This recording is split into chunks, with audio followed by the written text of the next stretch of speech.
The part I was going to do is just an overview of a number of different recollections that can be done, and the way the reflective meditations can be picked up based on the need at different times. Because sometimes it can be a little bit difficult if it's just looking at the Noble Eightfold Path with right thought, thoughts of renunciation, thoughts of non-harming, thoughts of non-ill will. It's nice to have it fleshed out a bit more. And what can we be thinking of at different times? What can we be recollecting?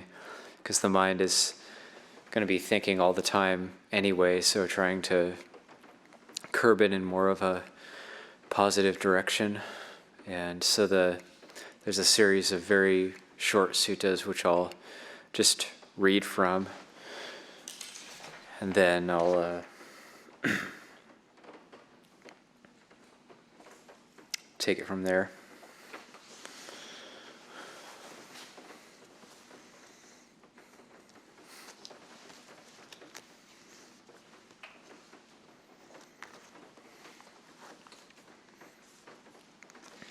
And the way the Buddha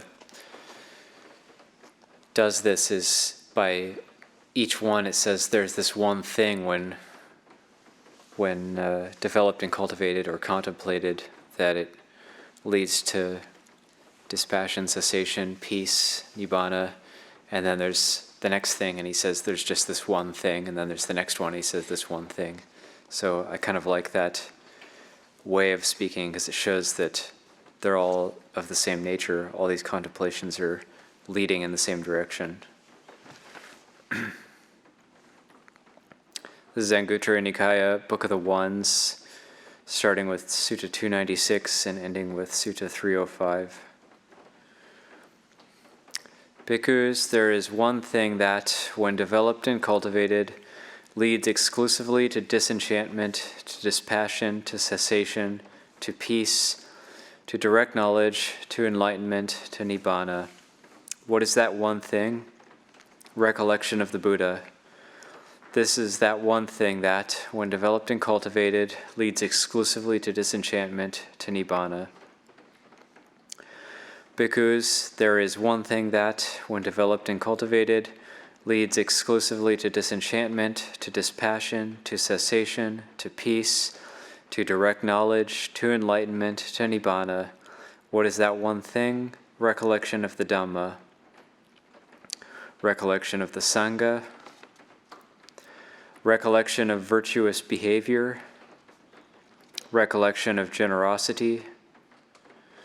Recollection of the Devas. Mindfulness of breathing. Mindfulness of death. Mindfulness directed to the body. Recollection of peace. This is that one thing that, when developed and cultivated, leads exclusively to disenchantment, to nibbana.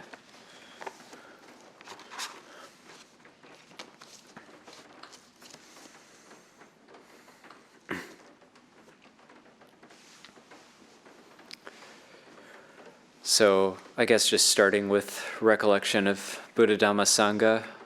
This is something we do in the chanting every day, and actually taking it on as a contemplation, as a recollection, is important.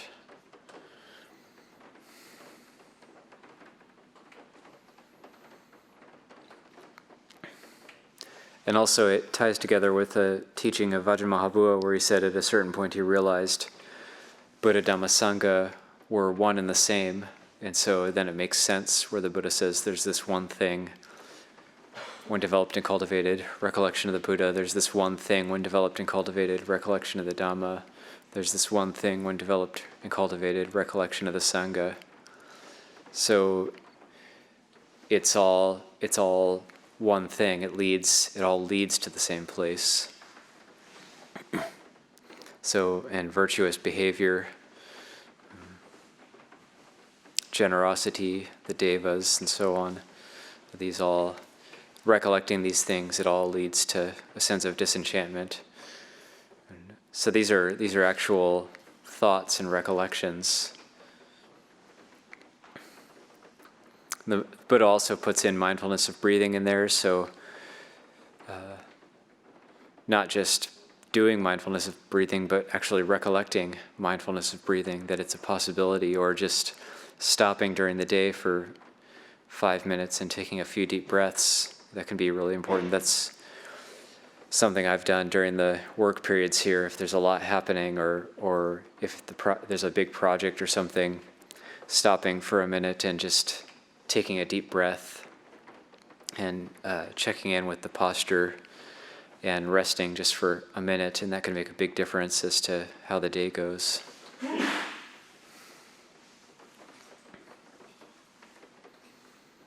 And recollection of the Buddha, it's like, what would the Buddha do in this situation? So we can, and then that links up with virtuous behavior as well. So like any situation that we have to face, or difficult situations in our lives that we all have, whether it's difficulty with family or work, or those seem to be the two things that most people have the most difficulties with. We can bow before the Buddha, recollect the Buddha, even ask the Buddha for help. That's one type of recollection of the Buddha. Wondering, what would be the appropriate thing to do in this situation? What would the Buddha say to do? Or the Dhamma, recollecting the Dhamma. So in any given situation, what's the correct action by body, speech, or mind according to Dhamma? So that's the Dhamma, Nudhamma, Patipada. That's practicing Dhamma in accordance with Dhamma. One of the main factors of stream entry is practicing Dhamma in accordance with Dhamma. So recollecting the Dhamma is really necessary for that kind of thing. And that's also Dhamma Vichaya. That's just thinking about Dhamma all the time. And there was one time we met up with Luang Por Pasanno, and he was giving a talk to his lay people, and he said, to actually, if you want to succeed in your practice, you have to think a lot. And people are kind of wondering, what is he saying? And I was even wondering, did I mishear him? Did I mistranslate that? And so then he said it again. He said, yes, you have to think a lot if you want to succeed in your practice. You have to be thinking quite a lot. And then he said, you have to think all the time about Dhamma. If you're thinking about Dhamma all the time, then you can succeed. So that's recollecting the Dhamma, or you can recollect like the qualities of the Dhamma, just like we do in the chanting. Anyone who's memorized the chanting, and putting in a plug for people who have been coming here for years to try to memorize the chanting. It's a good thing to get that sense of having it internalized. That's apparent here and now, timeless, inviting one to come and see, to be personally experienced by the wise. So we chant that in Pali and English all the time. And then there's recollection of Sangha. So that's like all these things are always linked together. So like recollection of Sangha would just be recollecting the community, but that also links again with the recollection of virtue, and it also links up with having good friends like Meghiya. The first thing the Buddha is saying to Meghiya to ripen his mind for liberation is to associate with good friends and companions in the holy life. And that's Sangha, that's the recollection of Sangha.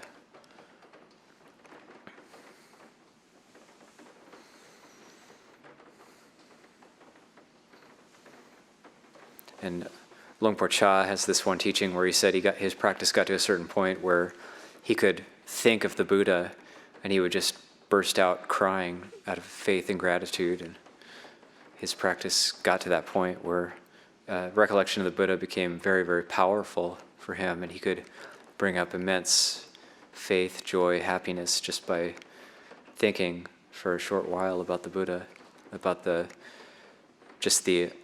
amazing qualities that the Buddha had, the historical Buddha, just thinking about what he actually gave up having given up so much, and in a way having given up so much just for the sake of everybody that he eventually taught, out of compassion, and not wanting to get happiness for himself, but actually seeking the true right liberation.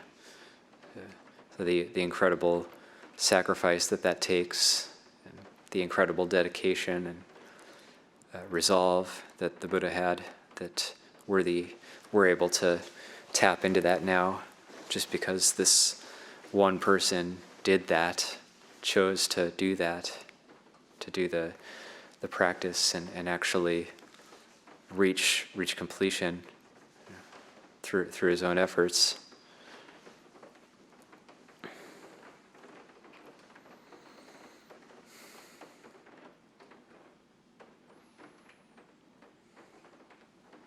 So that's recollection of our three refuges, Buddha, Dhamma, Sangha. And we also can recollect those three refuges when we actually take refuge. We can actually rely on these things and take these as something which is going to lead us in the right direction. And if we have any doubts about Buddha, Dhamma, Sangha, then to actually recollect them and think about the great qualities of Buddha, Dhamma, Sangha, and that can help to clear up any doubts we might have about them. So we might think like, well, Hinduism seems pretty good right now. I'm not so sure about Buddhism. It's a lot of work, and you just have to do all this barami building, and maybe I'll try some other religion.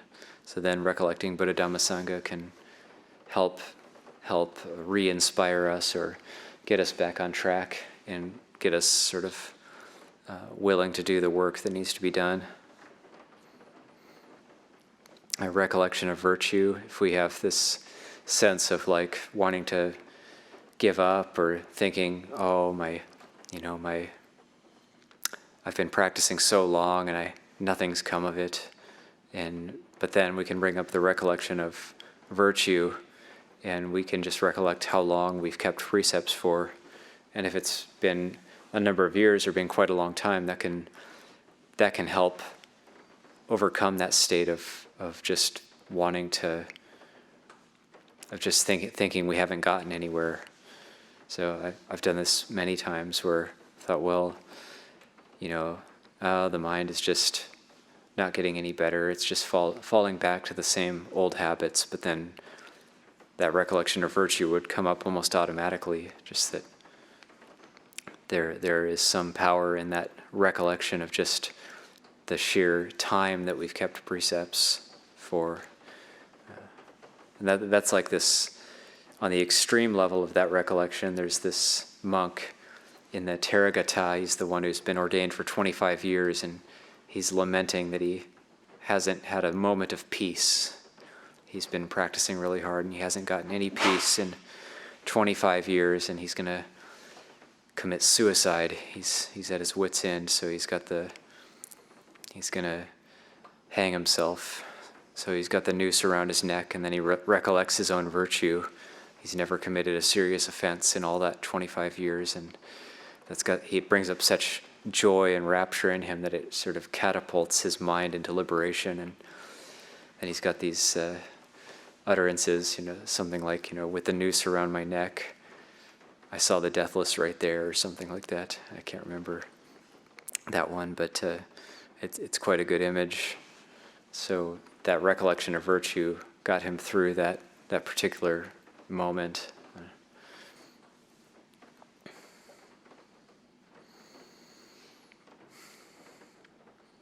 Recollection of generosity, like if we've done a lot of work or offered meals to the Sangha or worked hard in the kitchen to help feed the monastics, or we've helped other people, helped our relatives in the past, then that's a recollection of generosity, that the work we do isn't in vain.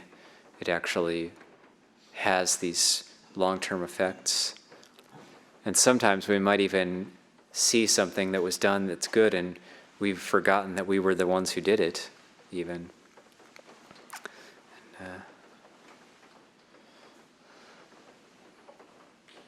know there was someone once who offered quite an expensive tool to the monastery, and later they visited and they had forgotten that they actually were the ones who offered that tool, that was actually them, so that could bring up some joy and, oh yeah, I'm the one who offered that actually.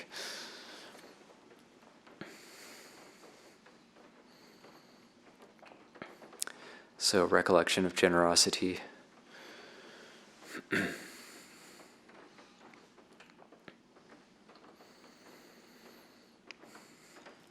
Recollection of devas. We don't really teach this one so much in the West.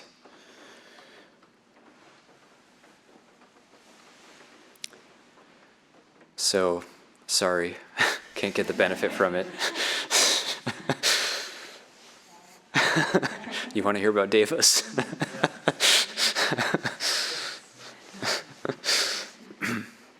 Well, usually the recollection goes that to recollect the causes, the causes for being reborn in these celestial realms that the Buddha talks about, and that's generosity, renunciation, keeping precepts. It links together with all the other recollections, contemplations.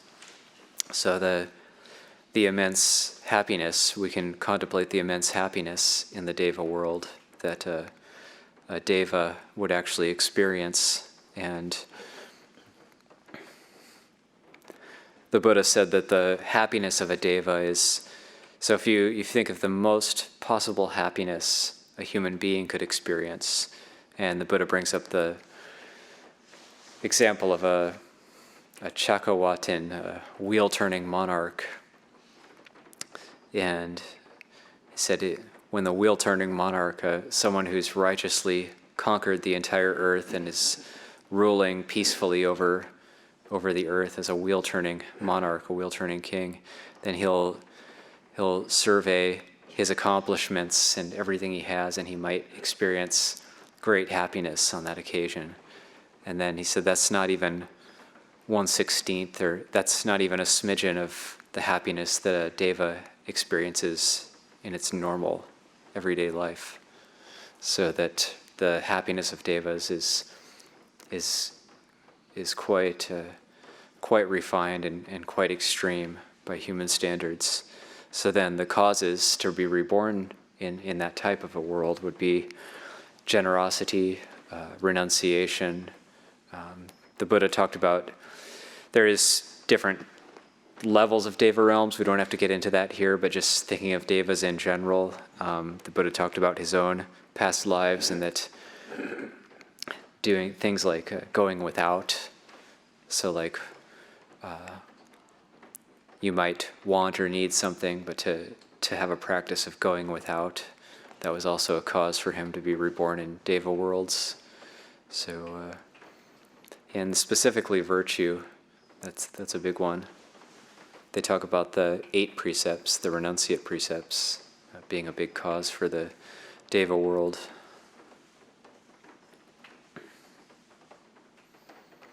So we can recollect our own Deva-like qualities, and that then becomes a recollection of the Devas.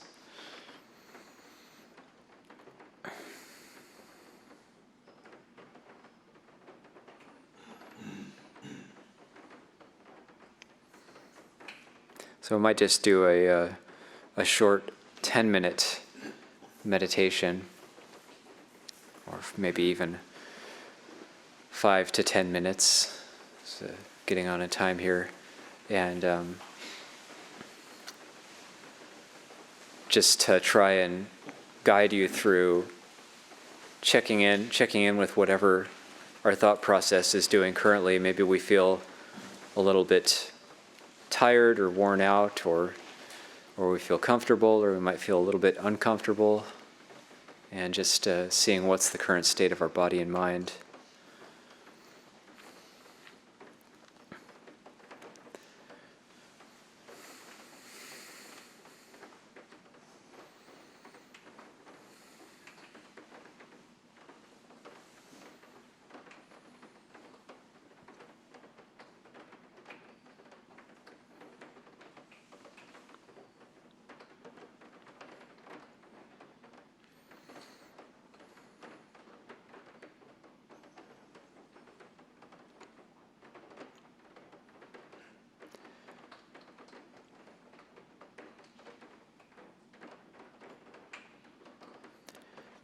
And just trying to think about the Buddha in whatever way we can. It could be a mental image, or it could just be saying the word Buddha in our mind.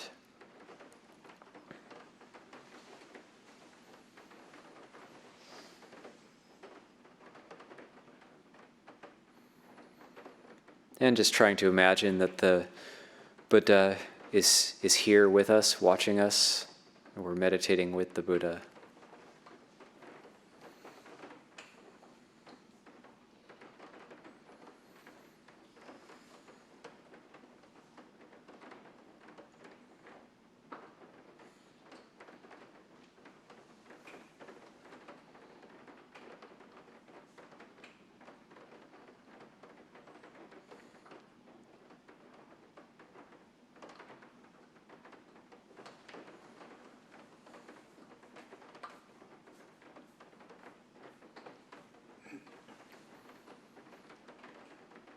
And we can just imagine the Buddha as part of our recollection of Buddha Nusati.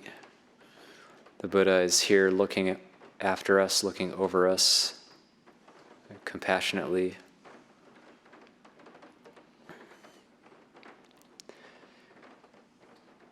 Hoping that all of us will succeed in our practice and come to growth in Dhamma.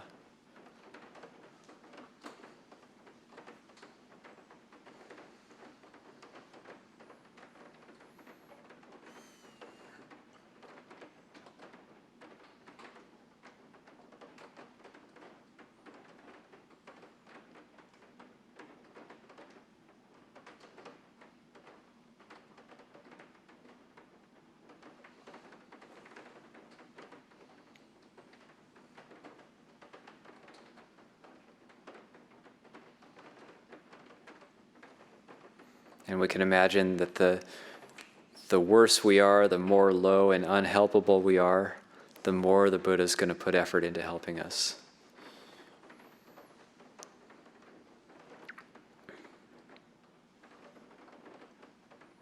He really wants to see us succeed.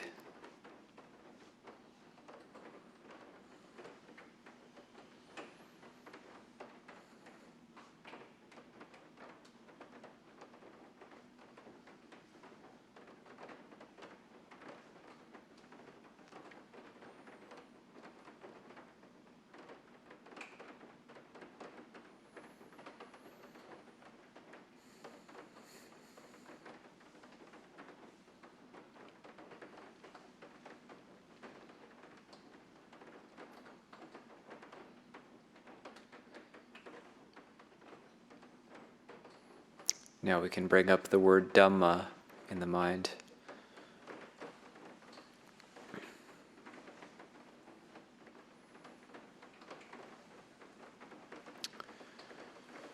And the Dhamma being the Four Noble Truths.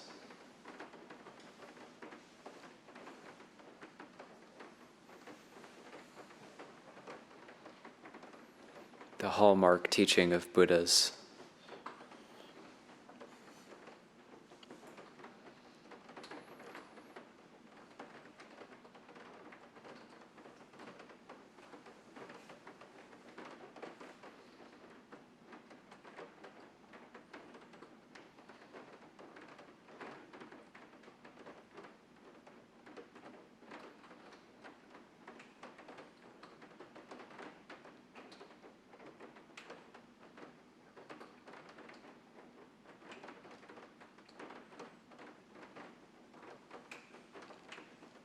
There's dukkha, the cause of dukkha, cessation of dukkha, and the path leading to the cessation of dukkha.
Sangha, bringing up the word Sangha. For many of us, this can bring up faith, past great Sangha members, Ajahn Mun, Ajahn Chah, or any other great Ajahns who have inspired faith in us. This is Sangha, those who are practicing the path of virtue.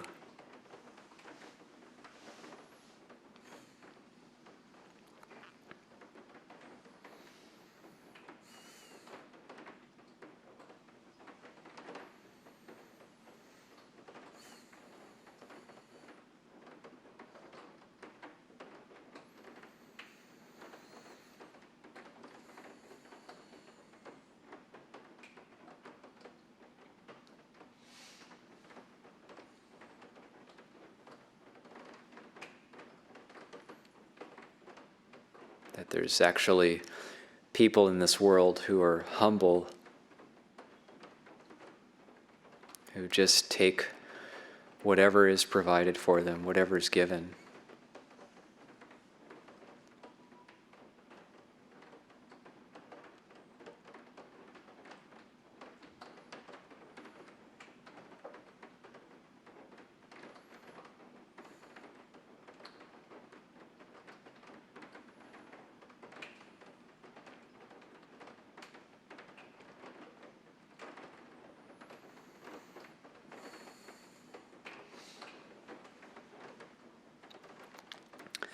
There's people in this world who are able to be at ease with each other, harmonious with each other.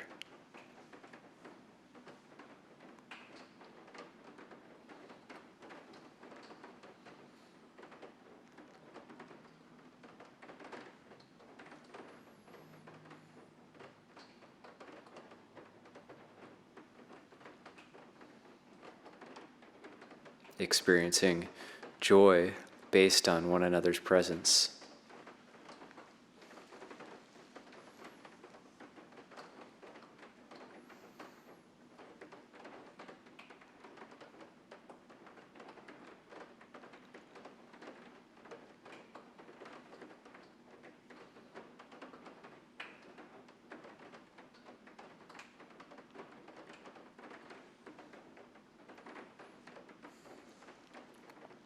Based on a Buddha, Dhamma, Sangha, these three jewels, these three treasures, three refuges, then they empower us when we recollect them. They empower us to practice, to walk the path.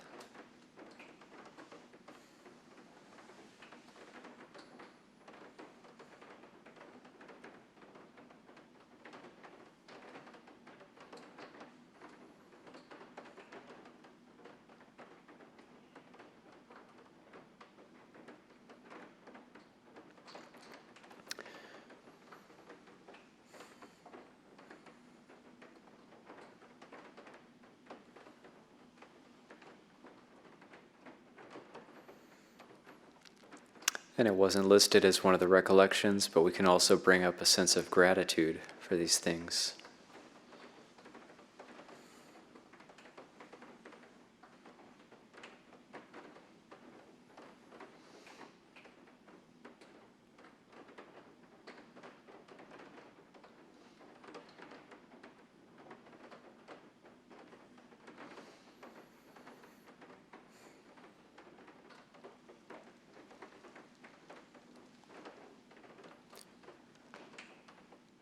Used correctly and recollected often, Buddha, Dhamma, and Sangha, and these three things can be of great assistance to us, and they are there to assist us along the way.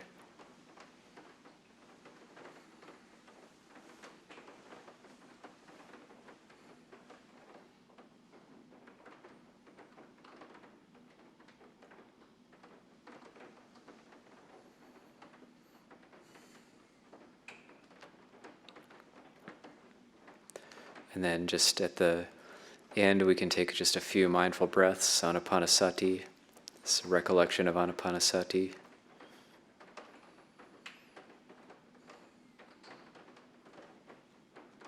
Allowing the mind to settle however it's going to settle.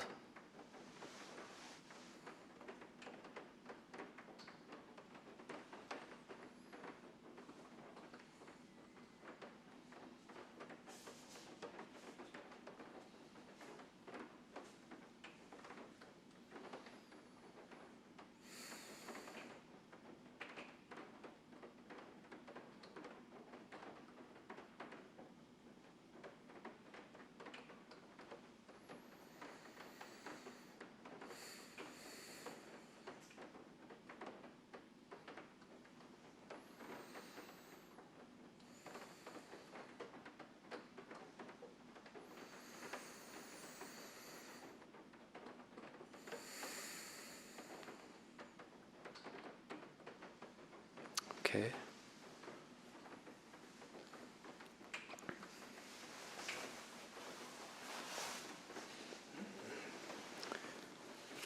So maybe one or two questions before we hand it back over to Luang Por for finishing up. On a daily basis, going home, mind is very distracted.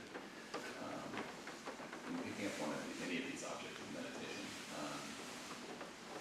would you recommend doing something like anapanasati first to sort of still the mind and then switching over? Or how would you handle I think having the mind somewhat calm is good. Always, anapanasati can be good. It doesn't have to be done in a really focused way. If you're going to and from work, like I've heard of people doing Buddho, like breathing in Bud, breathing out To, and while driving, and still focusing on the road and everything, of course. But that I've heard that's been helpful for people. But in general, it's anapanasati is always good to come back to. If we're not able to bring up the recollections or the mind is just too scattered, then it's good to just stop, take a deep breath or a few deep breaths, and consciously calm the body, experience the body, and that can be quite helpful. You had mentioned the example of a monk who wanted to commit suicide and he remembered his virtue and that uplifted him. In Sangha Nikaya, there are a few instances where monks committed suicide, but Buddha said that they attained Nibbana. So, how is that possible? I think that's extremely rare. Like there's, what was the name of the monk who used the knife? That was, anyway, he was going in and out of jhana. Wakali. Huh? Wakali. I guess that might be one. That wasn't the one I was thinking of. But yeah, where he's going in and out of temporary liberations of mind and decides to time his suicide while he's absorbed in one of these things, I guess. And then the Buddha says, oh, see that dark cloud going back and forth? That's Mara, the evil one. He can't find the chitta of this one because he attained final Nibbana. But I don't think any of us would recommend this. And, perhaps it is possible, but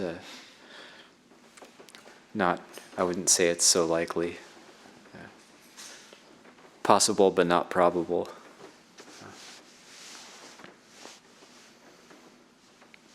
Usually we would teach that suicide is normally an act done in great despair, and that act actually would, it doesn't solve the problem. It would, as the mind continues on, it would increase the confusion. I just want to say thank you because I've never heard the Buddha Nusati, the recollection of the Buddha in terms of him sitting next to me and loving kindness towards me and wish for success and to follow in the Dhamma. It's like a combination of the two the guided meditations. And it was much easier to feel loving kindness thinking of him directing it towards me than me doing it to myself. That was really neat. But can you just speak a little bit more about that one recollection of the devas and recalling renunciation, going without, and how to use that skillfully and how that can be used not skillfully, because sometimes Yeah. like, I think it could be used skillfully in terms of contentment. So like, not in terms of going without, in terms of like making ourselves go without in order to harm ourselves in some way or even punish ourselves. But that if there's something, if what we want or need isn't available or present, then to be able to have a sense of contentment even without the things that we would normally make use of. So like, for example, it is almost unheard of that it would happen now, but sometimes in the early days of Abhayagiri, there might not be enough food offered. So like, there would be less food than normal. So that would be a sense of going without. There's nothing we can do about it. It's just, that's all there is. There's beans and bread and peanut butter and, and a bag of nachos or something. And so just being able to be content with things like that. So I think it has to be coupled with a contemplation of contentment. And that way it's like we're never dissatisfied. We can live in almost any situation. And we don't experience the same kind of sufferings. Like we could kind of go into panic mode or sort of like bemoaning our situation and why does this always happen to me? And or like getting sick, like being able to go without good health. So we just can't have it in that moment. So rather than getting into a state of like, oh, I must have so much bad karma or something, just say, well, this is just the way it is, and trying to be as content as possible in that situation. So being able to mindfully and equanimously go without, that's, the Buddha praised that quite a lot. so it's not so much about creating situations where you go without to train yourself. Certainly the Buddha would have done that at a certain level. Yes, you can do that. Things like fasting, or on the most extreme level, the Buddha did these extreme austerities, which he then criticized after doing them. But so people can try things out and try to push their limits. Going without sleep on the lunar observance day, that's something we normally do to try to, that's like our practice of going without, is say like, you want to go to sleep at 9 or 10 p.m. or whatever, and so we just go without every so often, and that helps us to build up that sense of contentment and resilience and being able to exist outside of our self-perceived or self-created comfort zones. Yeah. Going without, our 3 p.m. yoga session even, or whatever, oh, I can't miss that. But what if something comes up? Being able to be adaptable.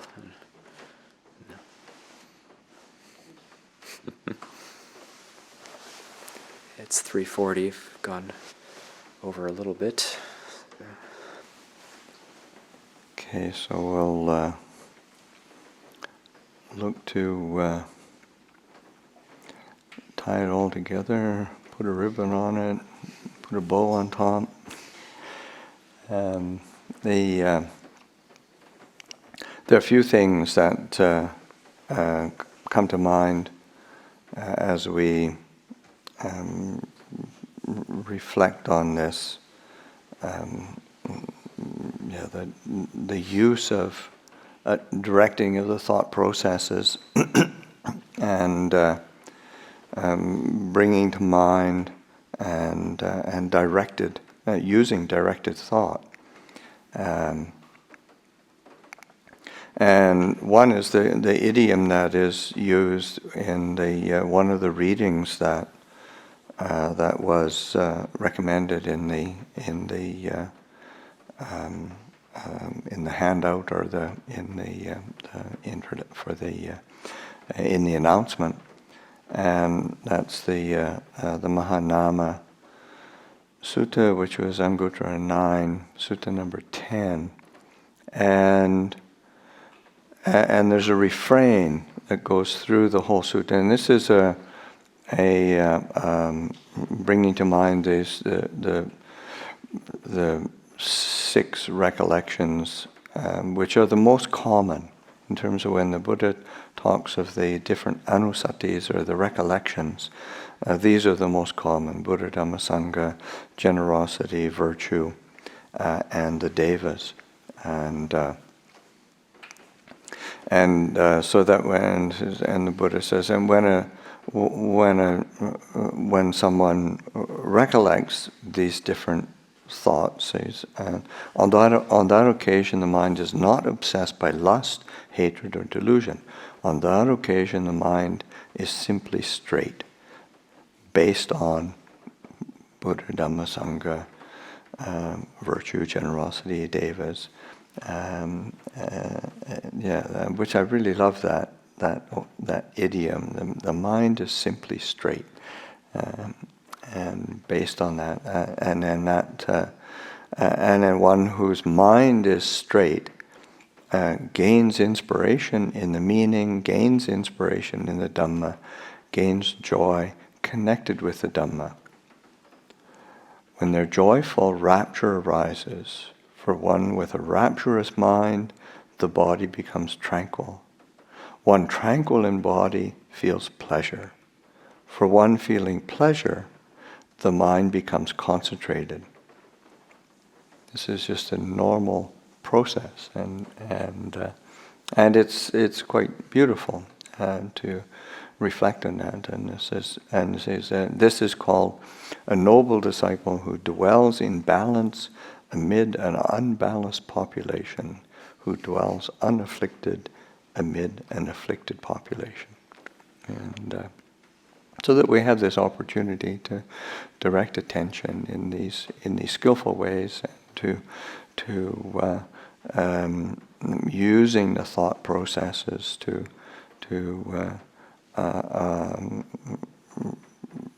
and recognizing that when we do apply the mind in a skillful way, the mind is it's not obsessed by greed, hatred, and delusion. It's just we're making a very conscious choice to direct our attention towards something that is skillful. When we do that, it's going straight to the Dhamma, which is again another, when like a recollection of Sangha, one who is one of the qualities of recollection of Sangha, Uchupatipanno, one who practices directly. But Uchu is straight. That's sort of okay. Here we are. There's the goal. Go for it. And that by making that choice and doing it over and over again, and then it's a source of inspiration that brings a joy. So that's an interesting idiom that is used on a frequent basis, and also as I was been listening, then one of the suttas that came to mind that we didn't put in the readings. We have a brainstorming session before usually a few weeks or a month before, trying to figure what's going to be useful for people. But one of the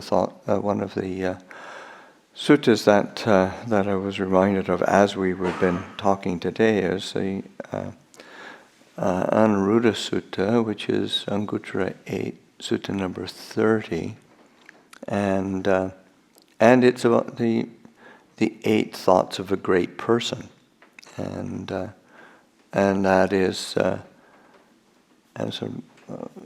the Buddha is speaking to and teaching. Anuruddha, who is one of his foremost disciples, he's also the Buddha's cousin. So there, but also Anuruddha is a great meditator and very familiar with the various realms of existence. But then the Buddha is bringing him back down to earth and these are the 8 thoughts of a great person. And he said, but also there's this, he said, it's good that you think these thoughts of a great person. And so the thoughts are, this Dhamma is for one who is modest, not for one who is self-aggrandizing. This Dhamma is for one who is content, not for one who is discontent. This Dhamma is one for one who is reclusive, not for one who is entangled. This Dhamma is for one whose persistence is aroused or his energy is aroused, not for one who is lazy. This Dhamma is for one whose mindfulness is established, not for one whose mindfulness is confused. This Dhamma is for one whose mind is centered and is samadhi, not for one whose mind is uncentered. And then this Dhamma is for one endowed with discernment, not for one whose discernment is weak. Now then, Anuruddha, think the 8th thought of a great person. This Dhamma is for one who enjoys non-objectification, who delights in non-objectification, not for one who enjoys and delights in objectification. And the word objectification is papancha, which is sometimes translated as objectification or proliferation or complication. So that this Dhamma is for one who enjoys non-complication, who delights in non-complication or non-proliferation, that sense of not putting too much. But then he goes on and said, when you think these 8 thoughts of a great person, then whenever you want, quite withdrawn from sensuality, withdrawn from unskillful qualities, you will enter and remain in the 1st jhana. Then he goes through all the 4 jhanas. So it's like you're using these thoughts to uplift the mind, to brighten the mind, and it's those thoughts of contentment, of seclusion, of modesty or humility, of effort, of mindfulness, of discernment, and of non-proliferation. And it is those thoughts that pull one toward settling, and then that is one can say these provide these states of settled mind, heightened mental states, providing a pleasant abiding in the here and now. And that's so it's something that is as you live contented, it will serve for your delight, for a comfortable abiding, for non-agitation, for alighting on nibbana. And so it's this beautiful imagery. But the catalyst is thought.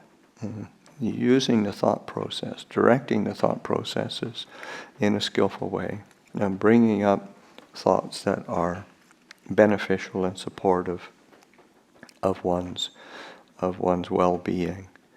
And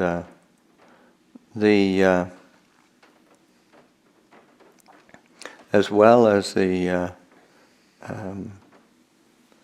one of the ones that we did put in to the readings was the Girimananda Sutta, which is there's a monk who is sick, and and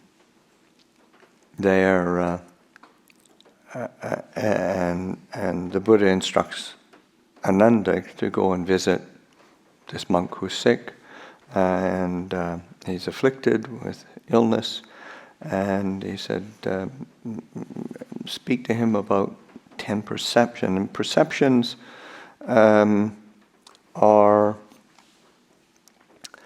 also like the, bring again this, you're lifting up a way of framing experience, like perceiving our experience in a certain way. And so you're using thought, but in this particular, they're so close that, and in this one, it's the Buddha is using sanya. So and the first one is a perception of impermanence. So anicca sanya. But how do you stimulate the perception of impermanence? Well, you think about things that are impermanent. You bring up the thought of, well, what is impermanent? And your mind dwells on that experience of impermanence, and so that it affects the mind in a skillful way. So by using that perception, helps again, you're turning your thought in a certain way. So that he uses perception of impermanence, perception of non-self, perception of unattractiveness, perception of danger, perception of abandoning or relinquishing, letting go, a perception of dispassion, a perception of cessation, a perception of non-delight in the entire world, pulling back from the world. And then the last one is, perception of mindfulness of breathing. There's perception of impermanence in all conditioned phenomena, so that it's taking it to sort of a universal level. And then the last is mindfulness of breathing. It's coming back. There's your anchor. Because if you start bringing up that impermanence, you start thinking, the mind starts thinking too much or pondering too much or proliferating, then come back to mindfulness of breathing. Let things settle. Bring it back to something tangible, the body, the breath coming in, breath going out. But you're working on this sense of balance. So these are, and as the overall topic today is meditation. And to realize that these are meditative tools. There's part of our toolkit in our meditation practice, learning how to lift up thought, lift up memory, lift up that turning of the mind, recollection, perception, and in order so that they say, the mind that is turning to that, it is not proliferating with greed, it's not proliferating with hatred, it's not proliferating with delusion, the roots of defilement. I think one of the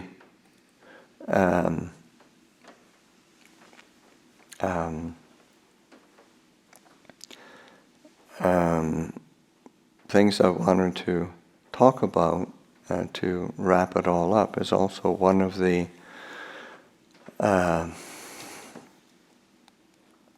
in one of the Ajahn Nyaniko brought up the 10 anusati, the 10 recollections, and it's the last one on the recollections of peace. And upasama anusati, upasama is peace, peacefulness, and to consciously direct our attention to to that which is the peace or the peace of nibbana, that sense of settling, cooling, and the Buddha says, there's one short discourse where he says to the monks, if even for the lasting of a finger snap, a monk should practice the recollection of the peace of nibbana, such a one may be called a monk. He is one whose meditation is not fruitless. He abides doing the master's bidding, takes advice, and he eats the country's alms food to some purpose. What could I not say of those who make much of recollection of the peace of nibbana? That's again that encouragement, recollecting the goal, recollecting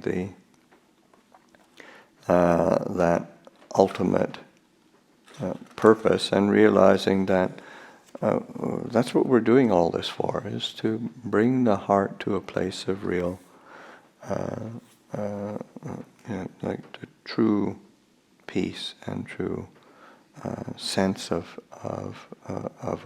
fulfillment.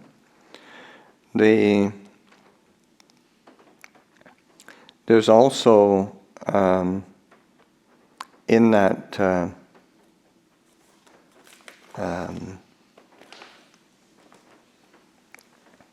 Girimananda Sutta, there is the recollection or the perception of dispassion, perception of cessation, which are described in exactly the same way, and there's an idiom that comes up, both recollecting dispassion, but also recollecting nibbana, recollecting the goal, and that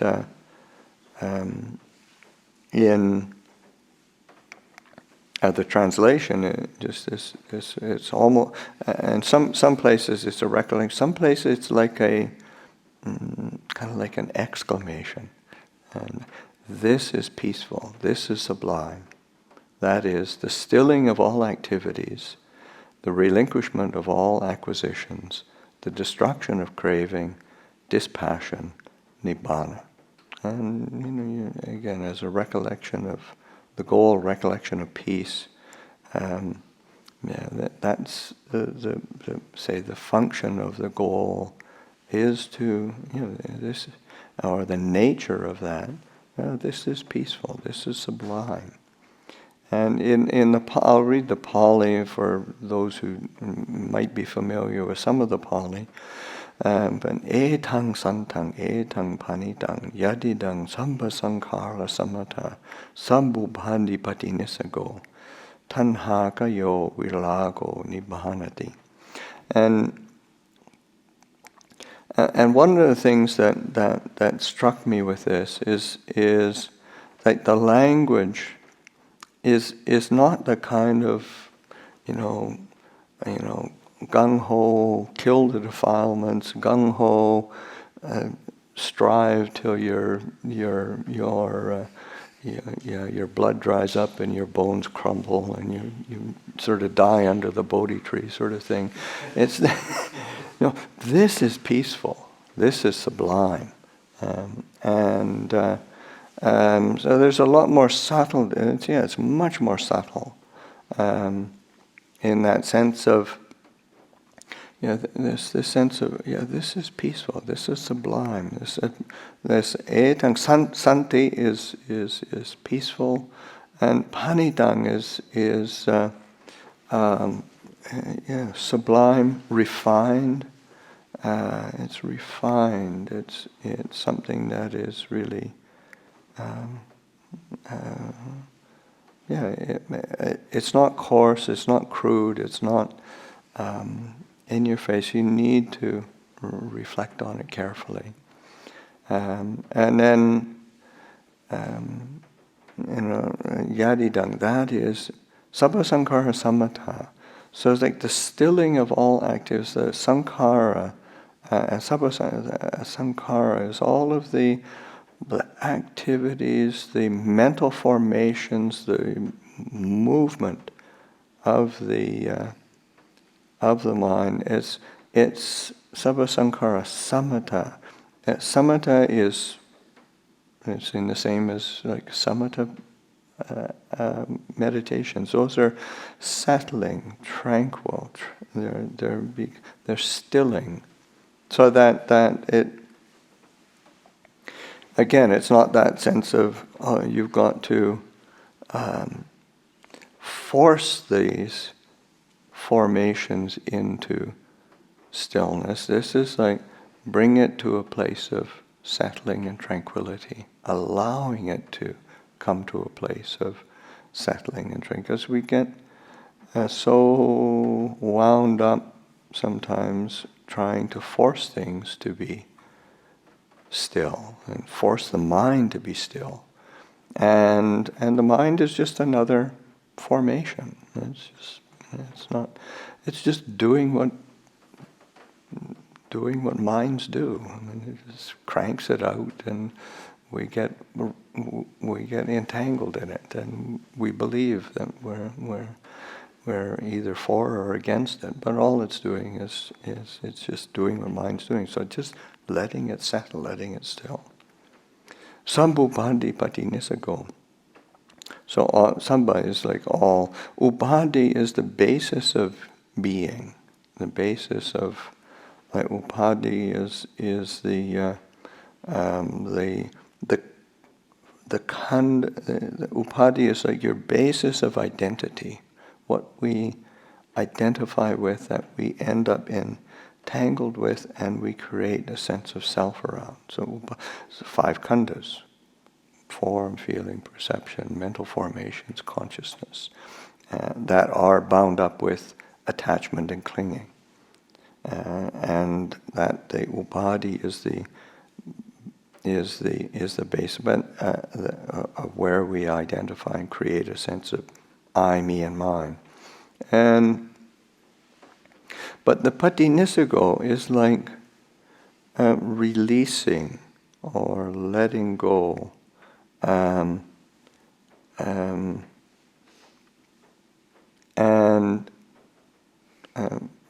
releasing, relinquishing, not holding on to that which we have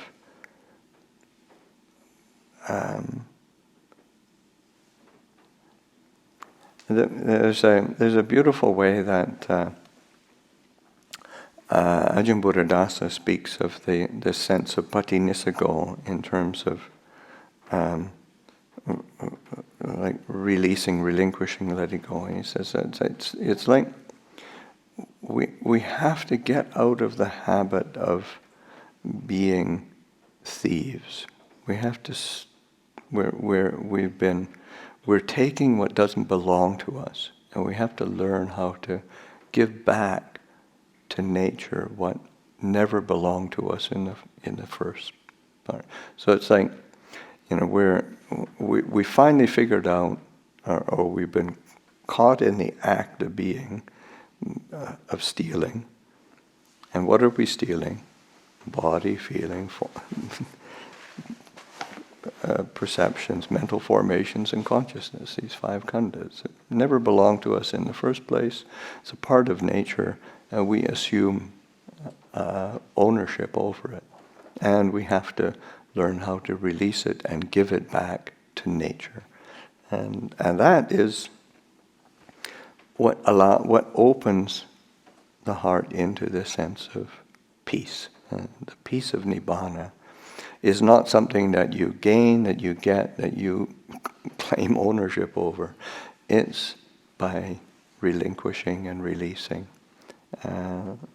these bases of identity, and so that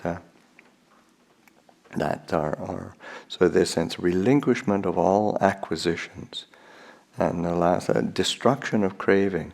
I mean, it's usually translated as destruction of craving, or oftentimes it's translated and the tanhakaya, and that's also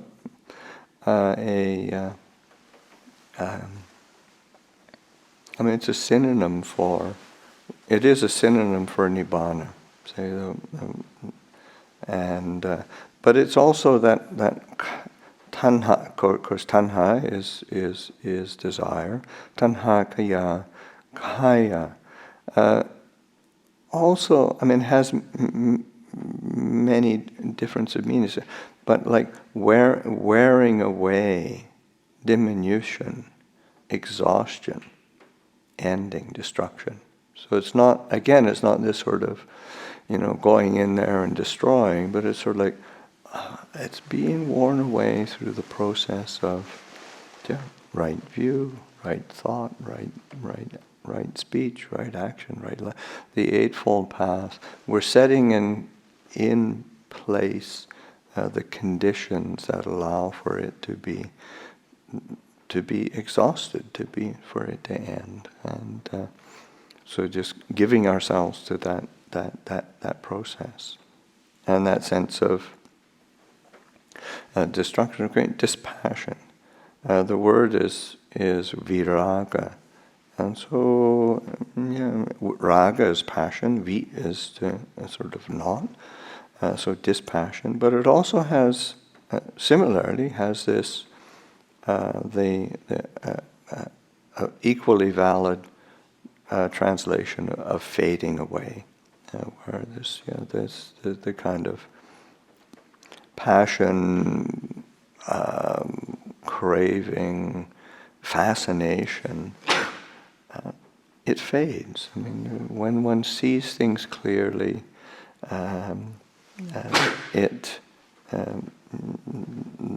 the fascination fades away, and it doesn't have the same pull. Also, nibbana is a word that had quite a mundane. I mean, because the Buddha used it as a term for the highest goal, it has very exalted connotations to it. But it also it was a word that was used in common usage in the time of the Buddha, and it means cooling. So that if you had a pot of rice on the fire and it's boiled and it's more or less ready, you take it off the fire, you set it down, you let it nibbana, and it cools. It's cooling. It also has another connotation, which Ajahn Jeff, of course, uses a lot, unbinding. So that has a. So these are. It's not some ethereal realm of freedom from dukkha somewhere. It's where the entanglements that we are bound up by are unbound, or the things that heat us and agitate us are cooled and settled. So those are bringing up these recollections and the perception of peace. The peace of nibbana is it's a beautiful image to be reminding ourselves, and that's of course is this use of thought and directed thought to to remind us of the goal. And then again, we can get really wound up, some obsessive thought or some kind of nursing some sort of grudge or something that and you're reminding oneself, no, this is not what I'm doing this for. I'm doing it for the peace of Nibbana, and there's the possibility that one wants to hold out for oneself and realize that it's within. Because as soon as we turn the mind, then it's a whole different world that we're living in. We live in a world of irritation and aversion, and the whole world looks miserable.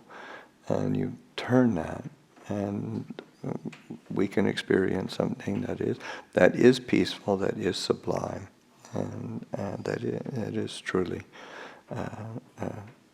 cool and settled. So that experimenting with it, playing with it, encouraging ourselves. So anyway, leave that for now and open it up for some questions. I heard before, perception of unattractiveness. Yes. I just wanted to understand how to apply that in my day-to-day life, or perception of unattractiveness. Asubha is unattractive, usually unattractiveness of the body, and that tends to be a direct counterpoint to kind of sensual desire, sexual lust, so that reminding ourselves that, as fascinating as and as beautiful as we can make things, it's bound with this body that is one, it's just getting old, which is, and then it's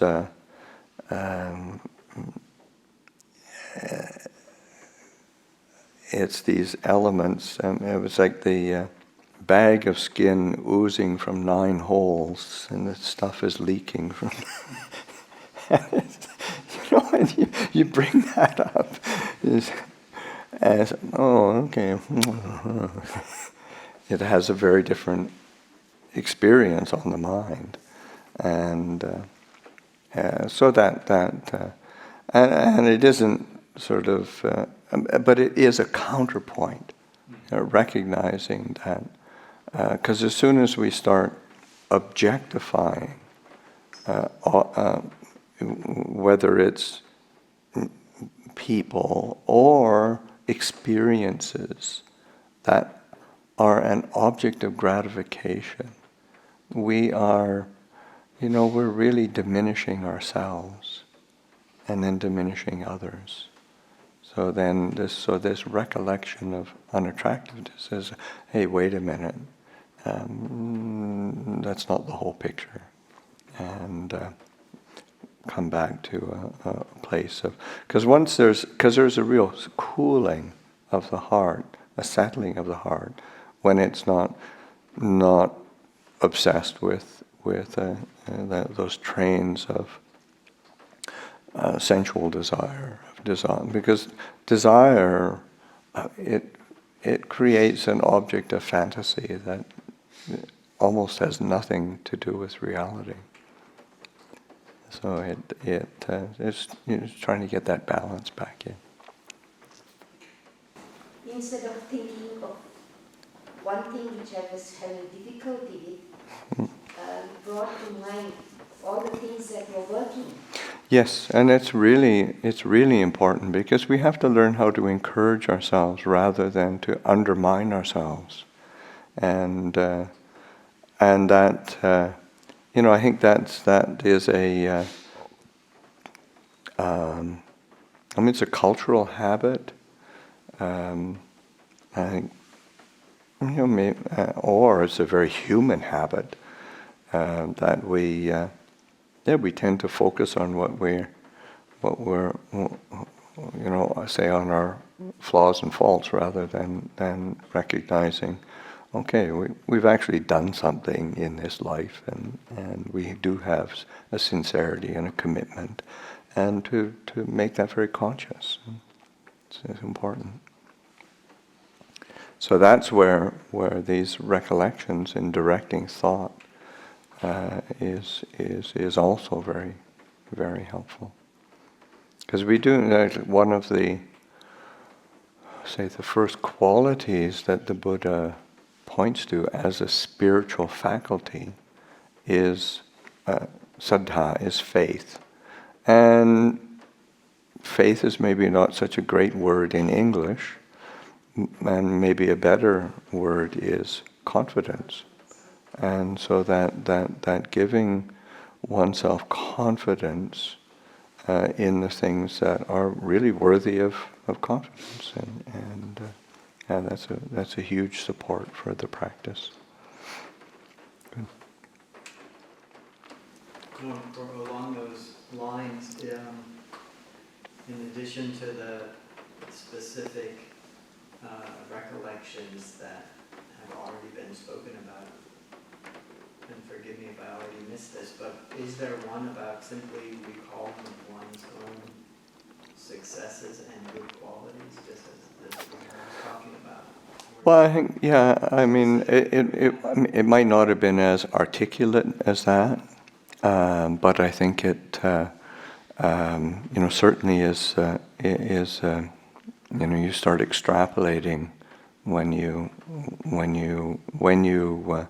pay attention to Buddha, Dhamma, Sangha, virtues, and then virtue gets extended, the qualities of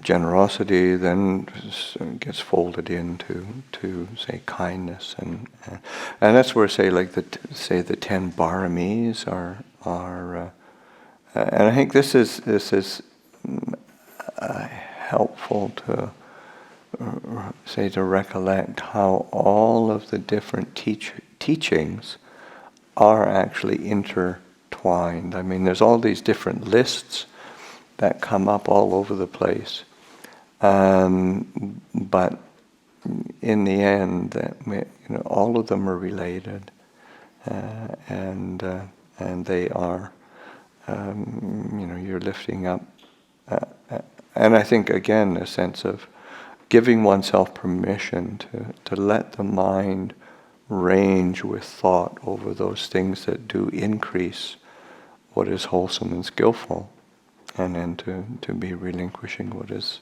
unskillful or unwholesome. I think one thing I'm going to use after this day is sort of to recollect this day and your kindness and teaching, and the people that plan the Upasika day, Jinjira, is part of this? No. But sort of just recollect the kindness, because you wouldn't be offering this unless you thought it could benefit us. Yeah. That inspires faith.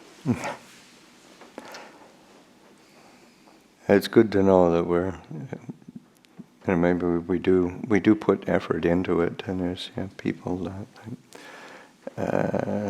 and Tim and Jeannie Daskus and Jane Jira, they're part of the kind of the committee, and we tend to put this is the last one of the year, and then there's I think there's an email goes out and asking for different ideas for next year, and then we have a brainstorming session sometime in the winter retreat. So, okay, how are we going to fit these suggestions into next year's program? And then as each one comes closer, then we sit down again, okay, how are we going to structure this? Does it lend itself to, so maybe like small group meetings? Does it lend itself to a big group meeting? Where do we follow through? People put some effort into it. I think we started doing this a few years ago, and it really increased the benefit that comes. Quality, I think, definitely got better. Maybe we could end the day with a short sitting meditation. We've spent, sometimes sitting, sometimes mostly listening. But taking the opportunity to to recollect, to bring to mind things that are useful, that seem to resonate, and basically kind of giving yourself permission as you go forward with your practice to use that faculty of thought, to direct attention. Ajahn Nyaniko mentioned it. I think it's good to bring it to mind again. The Dhamma Vichaya, the investigation of Dhamma, recollection of Dhamma. That's a factor of awakening. There's in the 7 Bojjhangas, the 7 factors of awakening, that investigation of Dhamma. So different principles of Dhamma, different takes on Dhamma.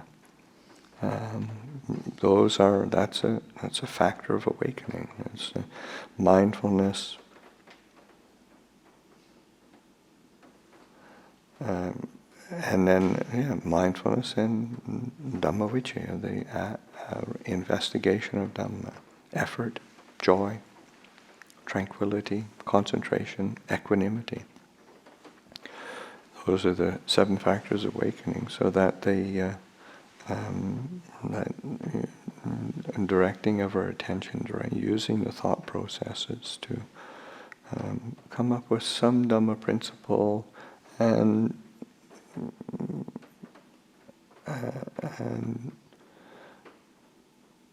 not being afraid to apply the mind in a skillful way. You'll feel whether it's beneficial or not.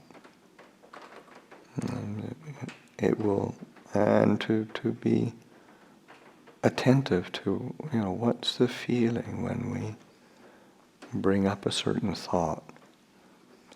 And there might be some thoughts that just, there's this sort of recoiling or a kind of agitation.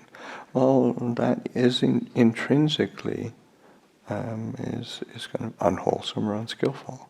It's not beneficial. But there's some thoughts, you direct attention to it, and there's a feeling of uplift. There's a feeling of energizing or joy. There's a feeling of settling or peace. Well, that's very skillful. That's very wholesome. That's to be cultivated and developed. So,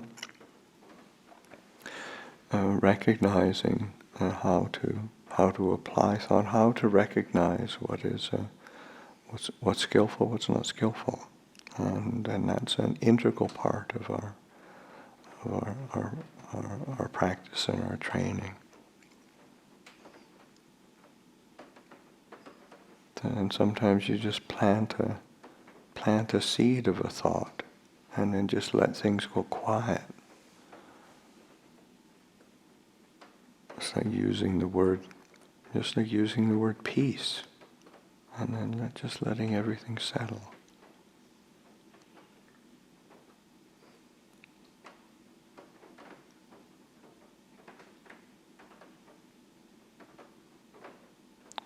Just using the word of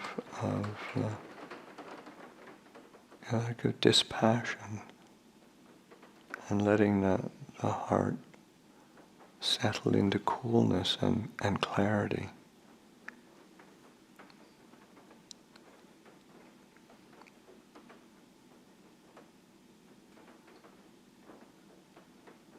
there's all these different qualities that are needed. And then sometimes there's confusion. Well, what do I need? What should I do? And sometimes it brings you this balance, steadiness. Just having a thought or a word that reminds one of something, and it's not letting things spin out too much, but it's a directing of thought.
Okay, so that ends our program for the day.